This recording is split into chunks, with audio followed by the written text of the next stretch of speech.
Hello, everybody, and welcome to the Navigate webinar series from the Northeast Clean Energy Council in collaboration with Clean Capital. Thank you very much, John, for moderating this webinar, or should I say today, fireside chat about diversity and the clean tech sector. My name is Catarina Madeira, and I run Navigate.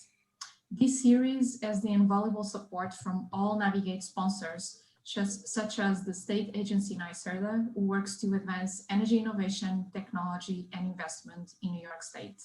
Thank you for your support. And before passing the word to John, I'd like to kindly remind you to stay on mute and to use the Q&A feature to send us your questions.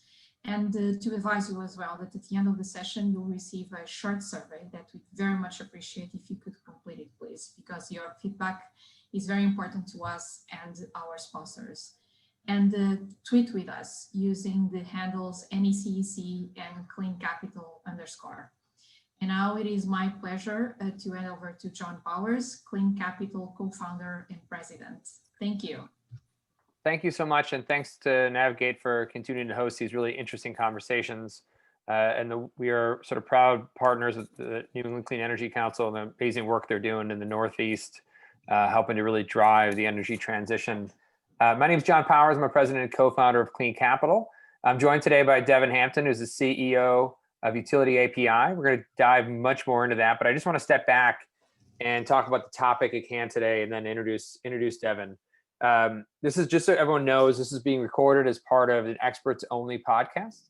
Experts Only focuses on the intersection of energy, innovation, and finance. This topic today, building an equitable energy future, is really critical to that, as we want to have a diverse workforce as we're building that energy transition.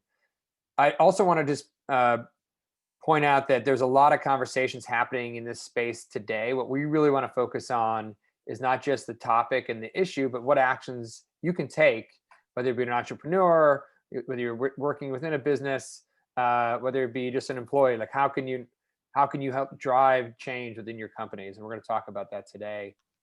But without further ado, I do want to introduce Devin Hampton. And Devin, thanks so much for joining us. Yeah, I'm really happy to be here, and thanks for the opportunity to chat about. It's been a pressing topic for some time, but it seems like now we have some momentum to get something done. Absolutely. So before we dive into the topic, I just want to step back and really talk about your personal background, because it's fascinating. You grew up in Seattle. You end up in Washington working in the Obama administration. Talk about sort of what led you first into the political sphere and then into the energy sphere. Yeah, I appreciate the question. I will first say that I do not have what I think anybody would consider a traditional path into politics or even into energy. I'm from the Seattle area. I went to college when I was like 18 or 19, like everybody else, and I dropped out probably 2 quarters later, right? And I got a job working for a union. My job was to throw bags for Alaska Airlines, right? Literally, like when you go flying and you check your bags and someone goes and stacks those in an airplane, that was me. Yeah. Right. And I did that for about 5 years, actually. So until the time I was about 24, 25. And the reason why I bring that up is, when you hear people talk about these panels, right? It's like, well, I did college here, I did my MBA here, then I got an internship here, and then I worked for this person here, and that's where I am, right? I think it's important to really to talk about, that's not the normal, that doesn't have to be the only way to do this kind of work, right? Sure. So I worked for the union. At 5 years in, they actually laid off our entire union. Just phone call. Was this at the airport out in Seattle? Yeah, airport in Seattle. Phone call 3 a.m. Congratulations, you don't have a job anymore. Right. And for me at the time, I was like, well, I'm 24, 25 years old. Like, that was weird. But I'll just go back to school or something, right? Yeah. And the one thing that was hard about that, though, is the folks that I worked with there at Alaska Airlines, that union, right? I learned so much about how to get a job done and how to work hard, but also how to work with very, very different people doing that job, right? Yeah. You're underpaid, you worked hard, it's not safe, and you have to rely on each other, right? Yep. And so I had a camaraderie, right, with these folks that to this day are still some very close friends. So we all got laid off. Instead of going back to school, though, I started working in bars and restaurants and things. Again, not traditional path, right? Sure. And this guy, Barack Obama, starts running for president. Well, I've always had a huge interest in politics. You know, my friends would make fun of me because they're like, you're the only ramper who's reading the New York Times every day. Like, you know, and I was like, this is interesting stuff. This affects all of us, right? And I was like, okay, you know, I've always had an interest in this. I want to do this. I'm a bartender at this point. I don't know anything about politics. And so I literally found as many people as I could by talking to people in my bar and asking who they knew and sending emails to people, hey, can I work for you? Of course, I got nothing back, right? Finally, a regular of mine walked in and he was like, I'm actually running for city council. Wow. And literally gave me an opportunity to volunteer in his campaign, you know, and he won, which got me a desk at City Hall, right? And so here I'm at City Hall, you know, young Black guy, intern. And it was interesting because this guy, Tim Burgess, who I worked for, was having me do community engagement. And he fought at City Hall. He was like, this guy's email can't be intern. He has a real name. Change the policy so our interns can be real people, right? And just that kind of lesson about what it means to fight for people so you can actually have real voices at the table was important. I was able to take that job and it led to working with the governor in her campaign. And then sure enough, some folks were working for Barack Obama. I was able to connect with them. So a year from the day that I started working, well, not the day, but the month I started working on this city council campaign, I was backstage at an event briefing Barack Obama on what he was going to do that day for his campaign, right? That's amazing. And yeah, so I had this opportunity to really kind of just make this huge shift just by making myself just like kind of asking for help, really. Yeah. And making myself vulnerable. Yeah. And so that, you know, obviously he won. It's interesting, Devin. A major portion of experts only conversations with folks about their backgrounds, because I was an elementary education major who went in the Army, and I was substitute teaching when I first got into both politics and energy, right? So yeah, but the level of conversation you hear from the chief technology officer of Microsoft, right? Or I'm sorry, the chief environmental officer of Microsoft, he had no background in this in computers, right? He was working over in sub-Saharan Africa on some projects with the Peace Corps. Went back to school and someone said, you should probably check out computer science. And it led him on a trajectory that just changed his life, right? Yeah. So I love that part of your story. So once the campaign's over, you decide to come to DC? Yeah, campaign's over, you know, come to DC, help with the planning the inauguration. You know, maybe I was naive at the time. I had no idea that if you did well in a campaign that won, you might be able to get a job in administration, right? And they asked, what are you interested in? And I was like, what do you mean, what am I interested in? And they're like, well, what do you want to do? And I was like, well, I've always had a huge passion for science, technology, and also this climate change thing seems pretty bad. Right. Like, who's working on that? Yeah, who's working on that, right? And they said, well, you know, the U.S. Department of Energy is the world's leader in tackling all these issues. You know how to get things done. So why don't you go try to get a job there? And I did. I knew nothing. And you had a couple different roles at DOE, right? Yeah, a couple different roles at DOE. You know, I again, talk about a group of folks who let me come in with, you know, maybe some ability to work hard, but not much subject knowledge, and allowed me to kind of learn and grow. Right. I mean, I grew up at Department of Energy, right? Like I started off planning advanced trips for Secretary Chu, which, you know, planning a schedule basically. Right.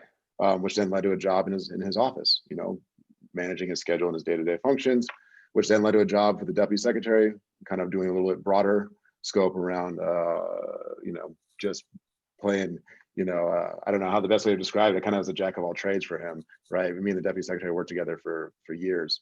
And the whole time, right, I'm just learning, just growing, and able to actually put some of this, what I'm learning, to work, right? From there, I became the senior advisor for emerging markets, which is because I've been doing so much international work just by virtue of the Department of Energy goes beyond our borders, right? It's the world's leader in energy policy, science, technology. And also, you know, on the other side of the agency is nuclear weapons and nuclear security. So much international work is done through that agency. And so I learned a lot and was able to actually start taking those learnings and putting them to work, not just domestically, but overseas. And so, yeah, in 6 years, I went from, you know, stapling papers to running initiatives. And that's a testament kind of to how that administration also worked. Like, if you're smart and you can work hard and you learn stuff and you can put to work, we'll keep giving you opportunities. Yeah. Yeah, and by the end, I argue that's how startups work too, by the way. Yeah, you know, that's exactly right. Like, I'm pretty familiar to that now, right? Yeah, but it was a great way to kind of, you know, fight this fight from the policy standpoint. Yeah. And obviously that came to an end, but so when you transition sort of well, first of all, at Utility API, you guys are built on some of the work done while you were at DOE, right? Which is the Yeah. green button. Was that something you were working on there at all, or No. no? You're trying to get me in trouble. You're trying to get me fired. No, it's okay. No, it wasn't. No, but it was something obviously that I was very aware of, right? Yeah, of course. I tried when I was at the Yeah. White House. We tried to implement green button as the taxonomy for the federal government's energy, Yeah. which was a fascinating effort. Yeah, fascinating effort, and it laid some seeds, right? It laid Right, some for good sure. work. It identified an issue. And that's exactly what Utility API, we've built is, for those of you who are listening, don't know what Green Button Connect is. It's this concept that the data around how somebody uses energy, so that what we call kilowatt hours, or literally how much energy a home uses and how much that costs, should be recorded in a way that can be easily transferred from a utility to, say, like a solar provider. There's a few catches there. That data is private, so it has to be secured, and people have to consent to that transfer of energy data. And also, the idea of Green Button Connect was they tried to also standardize what that data looked like. Right. If you've ever worked in software, right, data's no good unless it actually matches the formats that you need it to match. And so, Utility API basically grew from those seeds, saying, okay, there needs to be a standard around this, but in the meantime, we're going to build a company that actually enables this functionality, that solar providers should be able to ask customers to see how they use energy in basically a seamless exchange. Right. And so we built a software service that does that. And in that experience, you didn't start off as the CEO of Utility API. No, right? no. So talking about sort of your growth in the company. Yeah. I mean, I'd like to say that I just landed here and knew exactly what to do, but that would be lying. It was an interesting transition, right? I left government where we have budgets in the billions of dollars and staffs in, the hundreds, thousands, tens of thousands. And I came to a startup, and at the time, I think we were 4 people, 5 people. And the idea, I came here because, I love serendipity, right? I wanted to work on a company that was trying to make a difference.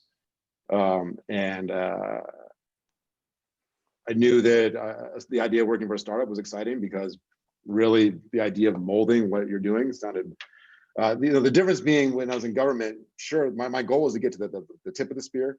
A lot of times in government, you're trying to just build the train tracks, or trying to guide, right. But I wanted to actually get to the implementation side. And my last role in government was a chief of staff at the Trade and Development Agency, which is an implementation agency, right? And so I realized I like that kind of getting things done piece, the action. And so a startup, you can think of something in the morning, have somebody work on it, and it can be deployed that afternoon, right? You want to talk about getting things out there. And so Utility API, when I came here, they had just had their founding CEO. She had just left.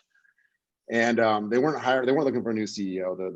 Her co-founder, our current CTO, just took the reins and said, it's my company. I own most of it. Right. I came on just to kind of help with a few things, business development, the ideas around, this is a highly regulated industry. You are a political person. You probably know how to work with these regulators and these highly regulated entities. But also, you seem to be passionate about climate change, and also the next wave, the technology providers who are trying to provide these new services. Right. So can you come help build some of these relationships and do a little sales role, a little regulatory role, kind of everything. At a startup, you just do whatever it takes, right? Totally. And did that for about a year or so, and maybe 2 years even, and it got to the point where, hats off to our founder Daniel and our COO Lynn. They're both like, this guy's doing all the things a CEO would do, right? Right. Here, do you want to be let's elevate you so you can actually have some control and power over what you want to do. And I don't know about y'all that work in startups, but for a founder to take the CEO hat off and hand it to somebody without external pressure, it's a big deal. It's a big deal. And so I think it's testament to our team. And what we're trying to build here is we all understand each other's strengths, and we all lean in where we can, and realize where the other folks are going to fill the gaps. Yeah. So it's been a really, really nice journey here so far. Before we dive into sort of the issue at hand, just for a commercial utility API, like what's next for you guys? What's, give the quick sales pitch to the audience on why they should be working with you. Quick sales pitch. Yeah. So right now we're used by over 1,000 technology providers, including Clean Capital. by the way. Including Clean Capital. Thank you very much. Right. We help them get the data they need for their projects. And once they build their projects, they're able to use us to continuously monitor the performance by looking at the energy data from the utility. So we built this entire market, right? But what was missing was the utilities themselves. We were just using them as a data source, but we weren't including them as customers. Right. And so we've built a new platform where we go to the utilities and say, hey, there's a whole new market out there looking for you. Yeah. You want to engage with them by being an easy data solution for them. Basically, if you have energy efficiency programs or solar programs or storage programs, you name it, demand response, and you need to be able to share data in a secure and private way, the tool already exists. You don't have to go build it. And not only does it exist, but we already have the market using it. So sign up. We built that actually with the help of Department of Sign up Energy. at utilityapi.com. Yeah, sign up at utilityapi.com.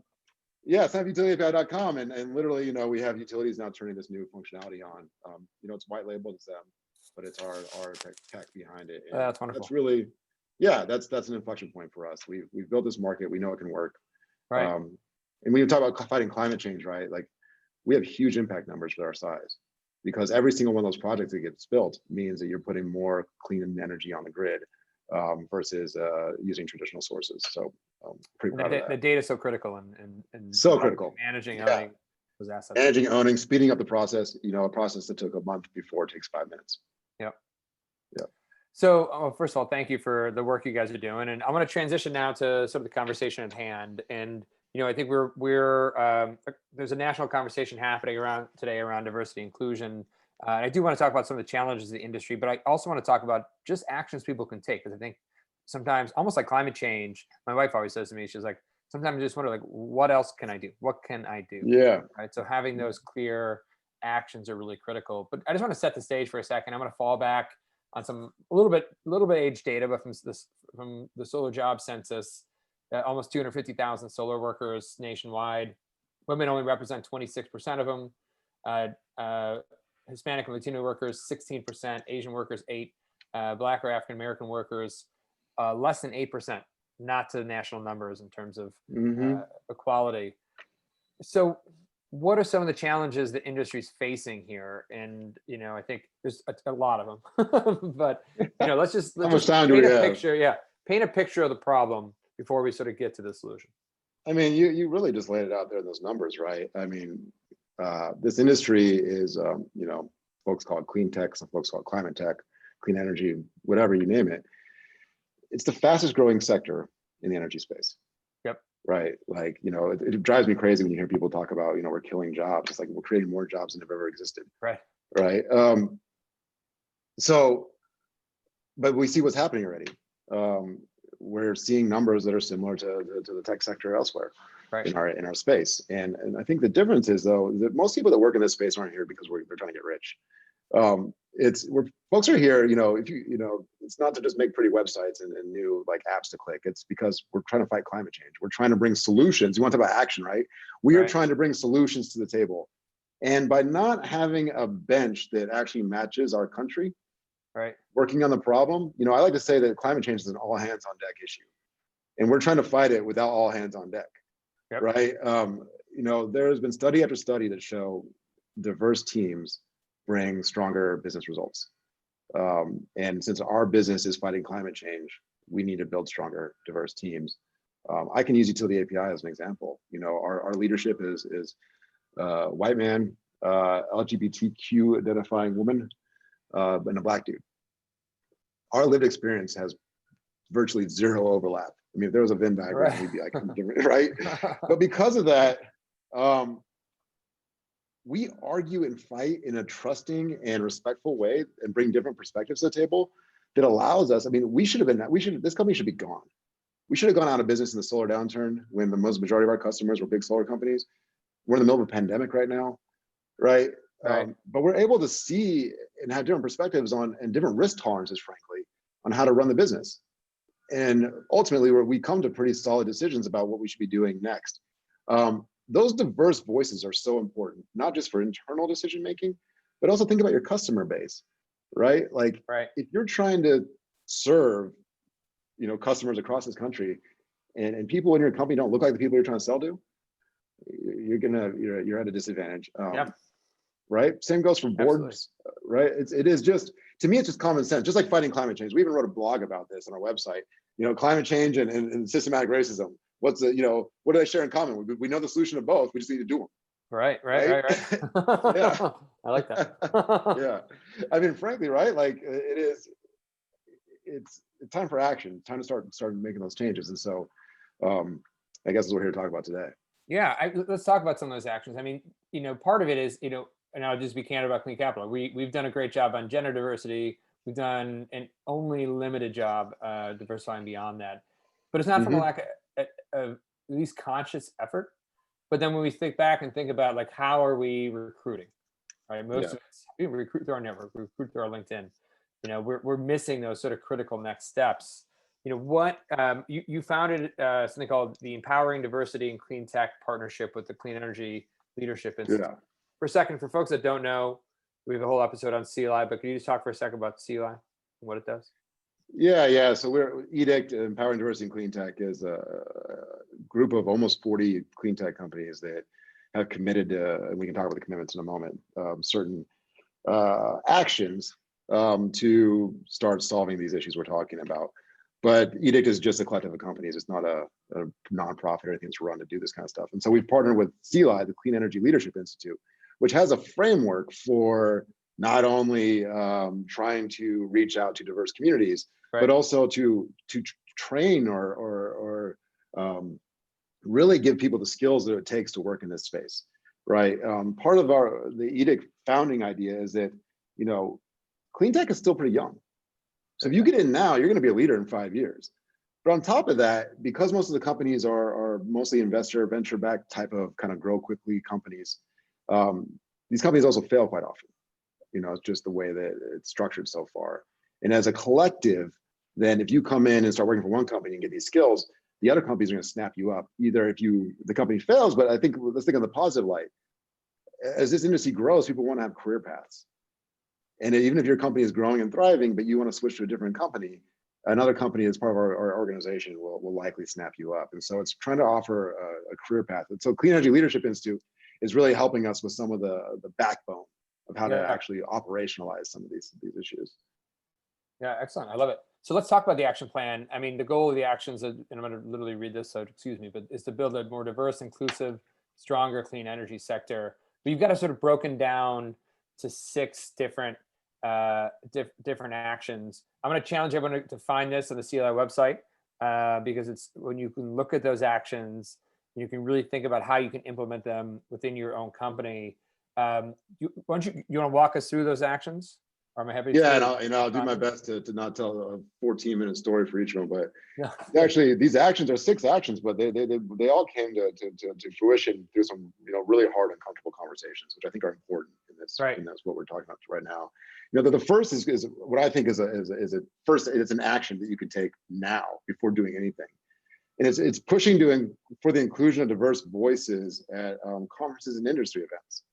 Meaning, if you get invited to speak on a panel, and you look at some of the other panelists, or you look at the whole conference, and you recognize that, hey, wait a minute, this is just a bunch of white men.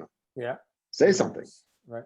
No manners, right? Say something. Just be like, hey, why we're putting a bad face forward.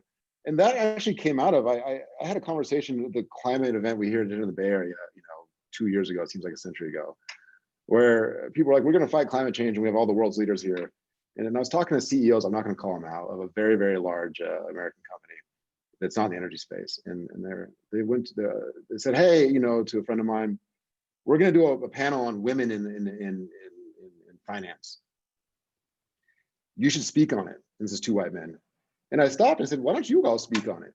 Why don't you go up there and talk about why it's important to have women in finance? And they looked at me like I had 3 heads. Right.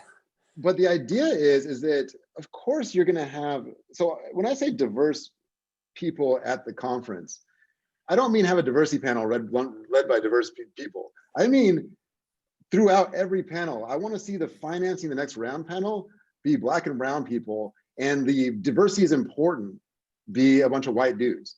Right. Because obviously I think it's important. I deal with all this, crap every day. Yeah. we're only going to start winning when the folks who, and I guess it's something I should also figure out, and I promise the rest of them won't be so long. No, this is important.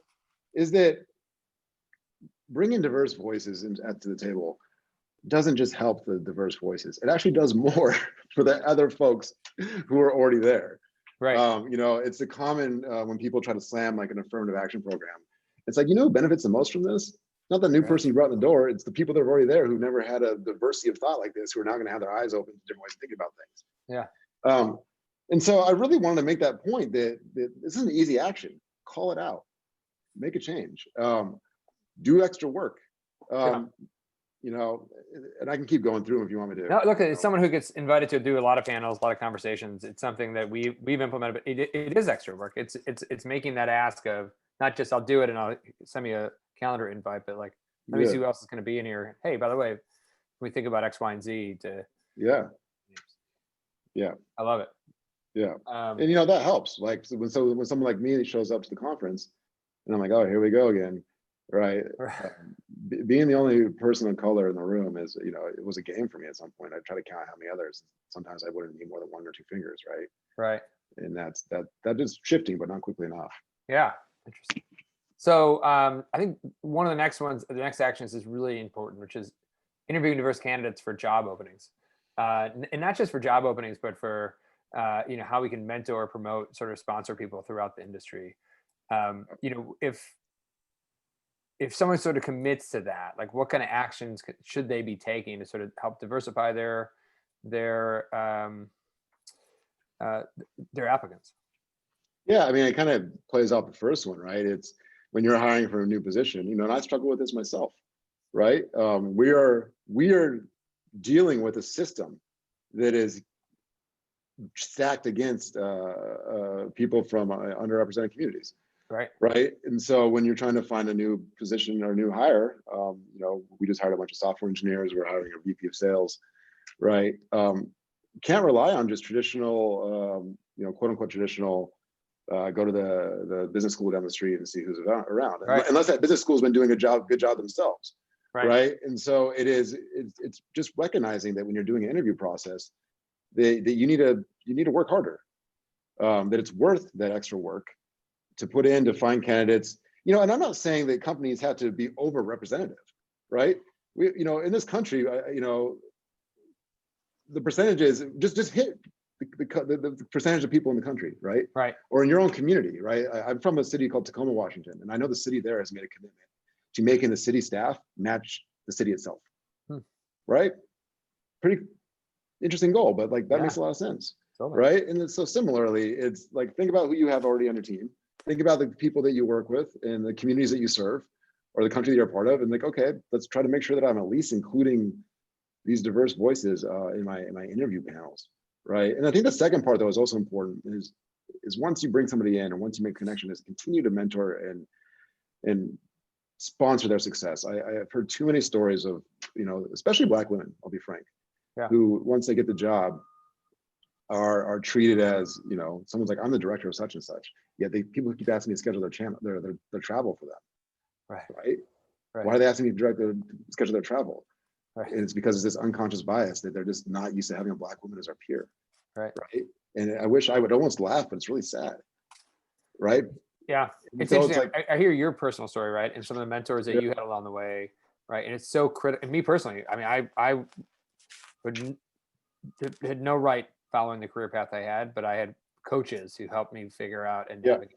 And I try to do that myself personally back as much as I can, because it's such a critical piece of the future development of leaders. So definitely.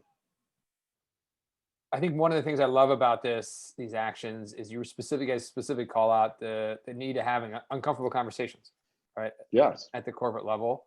I'll tell you what we've done at Clean Capital is we've, you know, put together a working group of folks that are really passionate about this, and we're forcing the conversation both of the management, not that it need to be forced, but making sure that conversation happens at the management and board level on these issues. Like what do you advise sort of companies who are looking to force that conversation? Yeah, and this is part of why we wanted to partner with CLI is, you know, they make sure that people talk about this, Right. and talking is a start. But like, I'll give a couple examples. I was very fortunate myself to have a Black man as my boss at one point in my career, because frankly, like working in the energy space, that can be a rarity.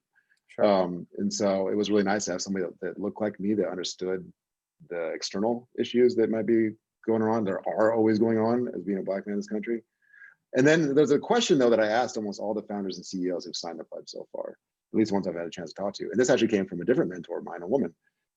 When I was interviewing for a job with her, she asked me, she said, how many women have you had as a boss in your life? And I said, oh. And I actually had forgotten there was one, but I was like, 0. And she was like, here's a book, go read it, and then I might think about hiring you. I'm serious. Wow. I'm serious. You may know her, Lee Zack, used to run the USTDA. Oh yeah. Yeah, here's a book. I might think about hiring you after you read this book. Right? Homework. And it was about, you know, how awesome it is to have a woman for a boss. Yeah. And what women bring to the workspace. And it really, that always stuck with me. So I asked all the leaders, mostly white men, I said, hey, have you ever had a Black peer or a Black boss in your career? And most, you know, were like, no. And Right. that's the beginning of an uncomfortable conversation, right? Right. You know, we're sitting here on Zoom because we can't be in the same room. And I'm like, okay, that's like nothing to feel guilty about, right? But that just means that you might want to think about internally your organization, what it's going to be like when you do succeed in bringing in people that don't look like you. You know, we can even break it down even further. Like, are you used to getting criticism from somebody that doesn't look like you? Right? When we talk about Black boss or Black peer, right? Someone that tells you that you know, your idea stinks, Right. and that here's how you can make it better, right? If you have some kind of unconscious bias, you know, you're not going to be able to benefit from that diverse voice if you're too busy getting angry and hurt, Right. In a way that you wouldn't with somebody that looks like you. And so that was why we put that. Like the companies themselves have to do probably as much work internally, or this doesn't succeed. We bring people in and they're like, this is stupid, I'm out of here.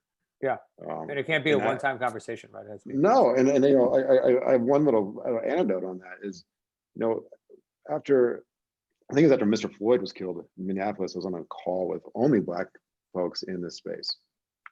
And I was encouraging everybody, I was like, hey, y'all, so we are the answer to the problem. Meaning people want innovation in this community. They want different perspectives. So that's us. And I was like, use your voice. And the younger guy said, hey, you must be out of your mind.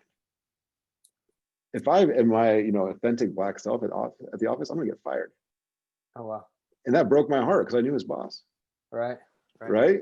And I was like, oh my Lord, you're right. Like, and so it's like, it's so pointless. If people don't feel comfortable being themselves, then this is not going to succeed. And our businesses are going to suffer from it. So that's where this commitment came from, is we have to have those conversations and make sure that people feel comfortable being themselves at work. Yeah. So I'm going to focus on the next two, which I think are really interesting. You've got mid-career senior hires and you got interns. Yeah. Right? You guys sort of go after both of them, which I love, right? Because it's critical to have, you know, we need not only to build a bench, but to empower a bench that's there already. Yeah. So, you know, in some of this is about hiring, right? And sort of that process to go through the hiring process. Any advice on like how to actually help to both grow the pool of applicants, right? And engage, and this is maybe too much of an HR question, but really, you know, engage in questions that aren't restrictive, right? And from a cultural perspective. Yeah, I mean, so yeah, this is a place where this is why I'm looking for partnering with other organizations, right? I've said this is a problem. The reason why it's broken out in interns and mid-career and senior is that I often hear when people talk about diversity initiatives, like, oh, we should do paid internships. Right. Pretending that there's not already not qualified candidates out there. Like we had to create the candidates, right? I'm like, oh my God. Okay, we got a long way to go here, right? You know, I would love to get, you know, my next VP of sales, maybe if someone doesn't know energy, but they're crushing it, you know, in some other tech sector, right? Or outside of tech, right? They're working in real estate or something. I can teach them energy. Right. And so that the mid and senior from other industries is exactly that. Look beyond your normal scope. And then for the internships, the reason why we've been paid is, you know, because of the way that our country has been structured for I get it. hundreds of years. People that most people can't do unpaid internships. Yeah. We got to pay people for work. And so it's to make sure that we take the risk out of that. But to your Having bigger spent way question, too much time in Washington, D.C., which lives on unpaid interns. yeah, Right. It's like, exactly. yeah, So who are the it's interns same that you thing. get, right? Right. Exactly. People that can afford to not work for 3 months, live in Washington, D.C. Yeah, absolutely. Yeah. Which was not me. This is why the Army paid for college for me. So I. Right. Yeah. Exactly. Which, I definitely was not going to happen. I got paid in DC, so I could still barely live there. Yeah. Well, now you're even worse in Oakland. Yeah. No. I ran a startup in Oakland. I know. I'm on the wrong career path. So the last thing, and I think this is interesting because it also sort of ties to your day job, which is about data and holding people accountable. How do you sort of advise companies to, sort of develop and manage metrics on this? Yeah. So this one is a big challenge, right? We are still trying to sort out the how we can look at the metrics. Is it just trying to match the country as a whole? Or is it incremental change within the companies themselves? Right. What I want to do though is want to make sure that as edict, we come up with a template that everybody has to adhere to. And I'll be the first one to say this is hard, right? Like I'm hiring right now, and I've had to hire 2 non-diverse candidates of the 4 that I'm hiring for, right? And I need to say that, right? I can't hide it, right? Like I need to be open and say this is hard work, and I have failed in maybe fail is the wrong word because these are great guys that we've hired, right? But when it comes to our organization as a whole, we are looking at this and we're realizing that we have too much groupthink. We're going to hurt our growth, right? And so how do we constantly maintain this balance, right? And so being transparent like that, radically transparent, I think is also a big feature of this. Can I dig a little deeper on that with you? Yeah. For a second. So as you're going through that, and we're also hiring too, by the way, Clean Capital Careers.com careers if you're interested. Utility API jobs. Yeah. As you're looking to grow that diversity, right, and you're going through the process, and I don't know what we use Jazz as our recruiting tool for resumes. Were you pushing to make sure you had a certain amount of candidates that were in diversity for each slot? Like, how did you think about that in the phase 1 and 2 of the hiring process? Right. Yeah. So, I'll use our engineers, for example, being hired to be a software developer, it's a technical job. We have a really hard test that we make people take. Right. And so to make sure that we have people pass, we actually have to have quite a few people take that test. And so what we do is we encourage people that say, hey, our job posting says like if you have experience in these things, but don't worry too much about what your resume looks like. We don't care if you went to college. We don't care if you have the checkbox on the resume. Can you pass this test? And just take it, right? And if they don't pass the test, but we like them, I'm probably going to open a can of worms here. If you failed our test and we liked you, we probably still have you in a file somewhere, and we're going to call you back for a different job. Right. Meaning that if you couldn't pass that really difficult test for a certain role, but you had technical chops, we're going to need help for account management, technical account management, right? Or other kind of project management. Anyone that needs to understand the software, but maybe seems to have something else too, right? It wasn't the right fit for that job, but that we could use down the road, right? And so it is for us, it's really getting rid of requirements for jobs and saying, what can you do? Right. I think we get caught a lot in the industry. Does someone check the right boxes? I don't check the right box. I didn't graduate college until I was like 37 years old or something like that, right? Like I wouldn't have got this job if there was a requirement around these things. The same thing in the government, right? There are requirements in the government around skills, college courses taken, et cetera, right? But the point being is I was a political appointee, so I wasn't a civil servant. Right. They're a very different set of rules. And we follow the kind of same model here at the startup. If you seem smart and know how to get things done, we'll find a job that you fit in. Yeah, the right people on the bus, right? Yeah. So I'm going to ask a really interesting question that came in from the audience. And this is about someone who is sort of comes from someone within a company and said, how do I nudge my company and colleagues to think more about this issue? So it sounds like someone who's passionate about this and really wants to try to push upwards and around. Yeah, how do you nudge someone? I mean, frankly, I don't know how to give advice for people to talk about uncomfortable things. I like talking about uncomfortable things. And maybe that's what the nudge is just get yourself ready to have an uncomfortable conversation. Because it sounds like if they're looking to nudge, it feels like they don't feel like it's going to be something that people are actively already addressing. So depending on the situation, I find it's very powerful to say, hey, we're not doing best by our investors or by our customers. Our team is not, built in a way that is proven to bring greater success for what we're up to, what we do. Right. Yeah. That's one way to look at it. Can I suggest a nudge? Yeah. Can I suggest a nudge? Yeah, I would love to learn company that we didn't really nudge. We were sort of went in, but one thing we did within Slack is we created an allyship channel for people to start posting stories and data about these issues. And what you saw was this all of a sudden drumbeat.